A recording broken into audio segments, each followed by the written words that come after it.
Okay, so there's pretty much eight elements to any business contract. Um, I would not, just like with patents, I do not recommend like betting the farm on a contract that you develop yourself without running it by a lawyer. But the same way that lawyers don't actually have to do all the legwork for a patent filing, they don't have to do all the legwork for a contract. You can do the legwork and you can just put it in front of the lawyer for half an hour. They can look at it and say, okay, change this, it's good to go. Um, so you'll save a lot of money if you know how to set up the contracts yourself. Make sense? So, first of all, every contract has language in there defining who the contract partners are and what do they do or what do they want out of this contract with each other. Okay. I'll show you some examples in a second, but every contract has something about who are the parties of the contract and why are they contracting with each other. There's usually stuff about who does what, either the organization or the individual person, um, and where they do it. Okay. So, an employment contract, a lot of language about where you need to be at what time and everything, and the contract between you and the corporation.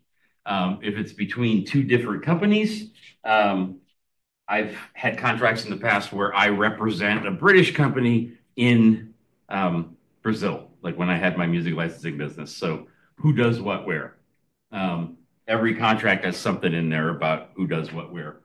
Every contract, number three here, has something in there about insurance and liability, which without you guys having to be insurance experts, like if something bad happens, what insurance is going to pay for it?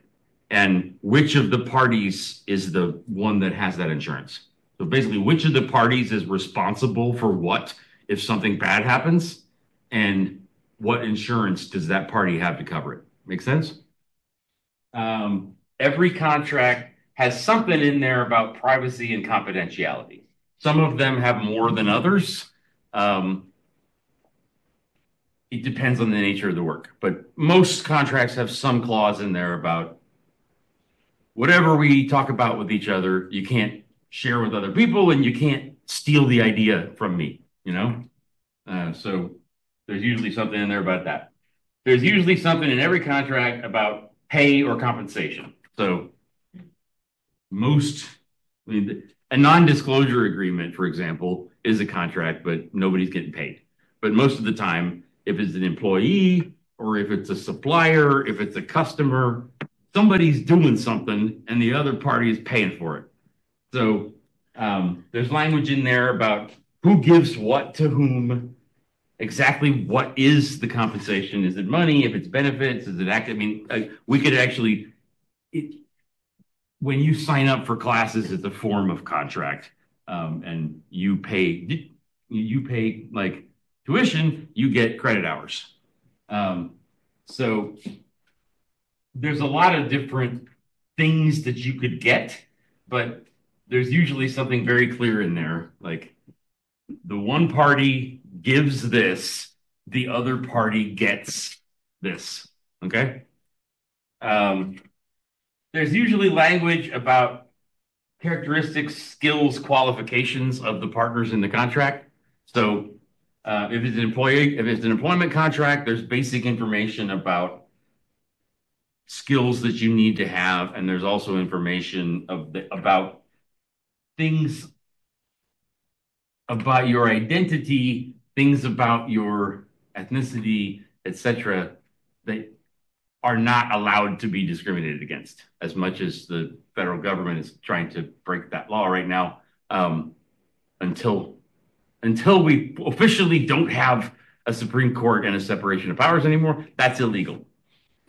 So there's usually language in every contract about what is your minimum qualification. And if it's a supplier, like if like basically the contract that Emily and I have with the wood manufacturers, like without going into super fine detail, like you know your shit about wood. And if there's anything about this wood that is not the quality that you claim, it's your fault, not ours. And like the other side, we know contacts in California and we will find customers for you. And if we don't, it's our fault. Make sense? So um, there's usually contract language in every contract about that. There's usually language in every contract about how long does it last and how do you cancel it. Okay. And then finally, every contract has some general provisions about amendments. So if you want to add something to the contract, how do you do that officially?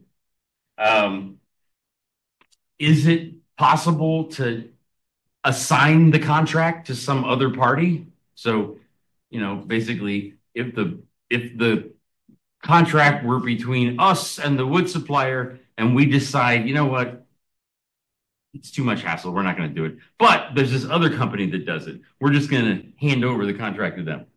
Usually, you can't do that. You have to write a new contract. But you can also specify that it can be assigned, usually if both parties agree, like sign an amendment saying that's okay.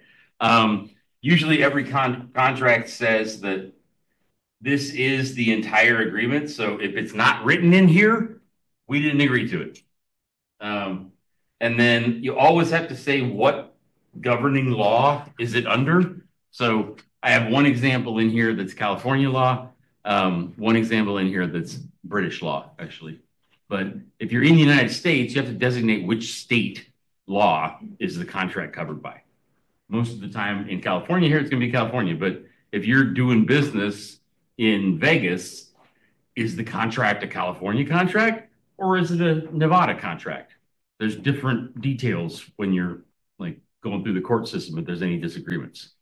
And then finally, for notices, what is the official way that you have to tell the other party that you want to cancel or you want to change or you have a problem? Usually there's some language that says you have to put it in writing. These days, usually email is acceptable, but you have to send it with 30 days notice. But you can also say 10 days notice or 60. You just put it in the contract, whatever you want. And that's pretty much a contract. If you got all those elements, you've got a contract. So if you guys do this as a project, I'm going to connect you with a small business that needs to write up contracts with their customers, or they need to write up contracts with suppliers, maybe with employees. Most of the time, they're pretty small. So the contracts that you're doing for the class project are either with suppliers and partners or with customers. And you just write up the contract, you send me an email or you upload you send me an email attachment or you upload it to Canvas and that's your project. Make sense? Let me show you before I move on a couple examples. So this here contract sample is a contract we were negotiating back before the pandemic already. Like it's still, I handed it off to a colleague of mine that runs our healthcare management program. And I think they're still negotiating. But basically, this was a contract between CSUB and Omni Family Health to cover all types of hiring, whether it's an internship, it's a full-time hire, it's a nursing student. Like we were trying to get an omnibus agreement in place for hiring CSUB students at Omni. So you'll see this recitation section. This is describing who are the parties and why are they contracting with each other. Responsibilities. So section 2 here says what the university has to do. Section 3 says what Omni has to do. Section 4 talks about confidentiality. In this case, like student information is confidential and patient's health information is confidential. So anytime you're working with students, you have to have contract in place that says, I will not share your information with anybody that I'm not supposed to. And then in the other case with your health information, we will not share the patient's health information with anybody without their consent, So there's always something in there about confidentiality. And then liability, if if something goes bad, basically, if there's some problem with the hospital equipment or the like services of the doctors or whatever, the students are not responsible if somebody dies. That's the hospital. But like drug-free workplace, if the students show up high, that's on you. And so on and so forth. So it says who is responsible for what, and then it says like if anything, if the students do anything wrong that they weren't supposed to, we have this insurance in place. And it goes on to talk about students as well. And then if anything goes wrong at the hospital, this is the insurance the hospital has. Okay. And then there's a clause that says if it's not covered above in our responsibilities, we are held unresponsible. We are held not responsible as the university for anything else. And then there's also agency. If it's not said above, the Omni is not responsible. So it's all lined out. And then there's an extra clause underlining the fact that if it's not up there, we're not on the hook. Okay. If you keep going down, this is talking about all of the different details about what qualifications you have to have and how the hiring works, since this is all about hiring students at Omni. And then general provisions, like I said, this is about how do you add parts to the contract. This is about whether you can assign the other cap parties. This is the thing about the entire agreement. This says that it's the law in California, and this is about notices. And then you'll actually, in this case, there's some appendices. So there's already a document ready. Basically, each time a student gets hired, you fill out an appendix to the contract and attach it with the details of that particular student. So you can't write a contract for over the course of 5 years, hundreds of students, and know all the details of each student in advance.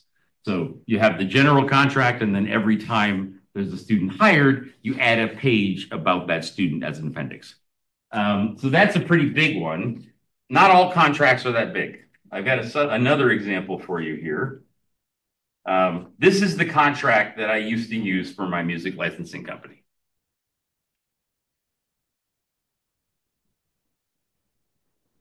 So you'll see here, this is a record label in the UK. This is my music licensing company when I still was based in Berlin before I moved to Brazil. And then basically definitions. This says what the label wants and what they do. This says what my licensing company does. This says exactly what I'm allowed to do and what the label is committing to. This is how long the contract goes. This is how much I get paid. In this case, I just put where to send the money right in the contract. Sometimes you add that later. Sometimes you can put it right in the contract if you want. And then the additional information. This is saying like a lot of contracts have a clause that says if one part of the contract becomes invalid, the rest of it still is valid. Like you don't have to throw out the whole contract because one piece ended up being changed. And then no side agreements. That means if it's not written here, we didn't agree to it. This says that you got to notify each other in writing if you want to make a change to the contract. And this says it's under British law. So you can have a 10, 50, 100-page contract, or you can have a 2-page contract. Sometimes a non-disclosure agreement can even be one. So there's a couple examples, and the instructions here basically tell you what the elements of each contract are. That make sense? Pretty straightforward. Like I said, I don't want to go on record in this class saying, oh, you don't need a lawyer, do the contract yourself. You should have a lawyer look at it to make sure there's nothing wrong with it. But they can spend a half an hour doing that rather than 10 hours. And if they cost $400 an hour, that's the difference between $200 and $4,000. So learn to make your own contracts.